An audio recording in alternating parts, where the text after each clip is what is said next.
lent, pas rapide, pas bon de la tête, que pied gauche, comme ça.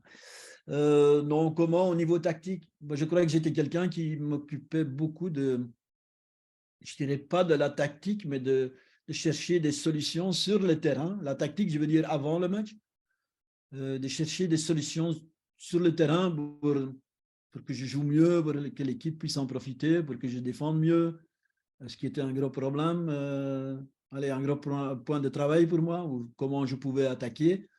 Et je réfléchissais beaucoup dans mon jeu. Donc, je posais des questions et si j'étais quelque part ennuyé par un adversaire, collectivement ou individuellement, j'étais toujours occupé avec la recherche d'une solution.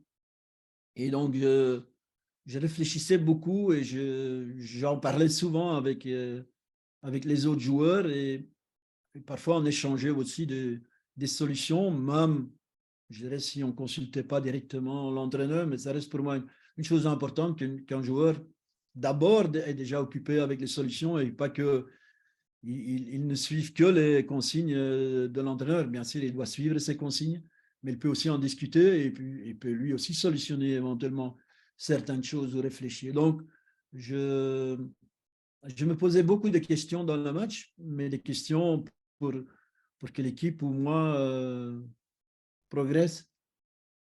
Y a-t-il une formation que le joueur, Vercotteren préférait? Non, il y a pas vraiment de système que je préfère. On peut dire 4-3-3, 4-4-2. Moi, je suis plutôt pour la flexibilité, mais pas la flexibilité pour changer à tous les matchs ou à tous les moments. Mais je trouve qu'on doit avoir une éducation relativement large et pas restreinte. Voilà, 4-3-3, je vais jouer toute ma vie 4-3-3 parce qu'après, quand on arrive chez les pros, il y a parfois d'autres demandes. Donc, pour moi, c'est plutôt une flexibilité tout en n'allant pas jongler avec, mais j'aime jouer à 5 derrière ou à 3 derrière ou 3-4-3 et 3-5-2. J'adore même, mais tout le monde reste au départ naturellement partant pour un 4-3-3 habituel, mais je dis les choses demandent parfois une autre solution et parfois pour certaines équipes, quand je suis arrivé par exemple à Genk, on a cherché le meilleur système pour l'équipe et pas le système que moi je voulais absolument jouer parce que je suis arrivé en cours de saison. Je ne pouvais pas faire de transfert, je n'avais pas les joueurs pour se jouer certaines choses. Et donc, on est aussi tributaire de ce qu'on a comme potentiel.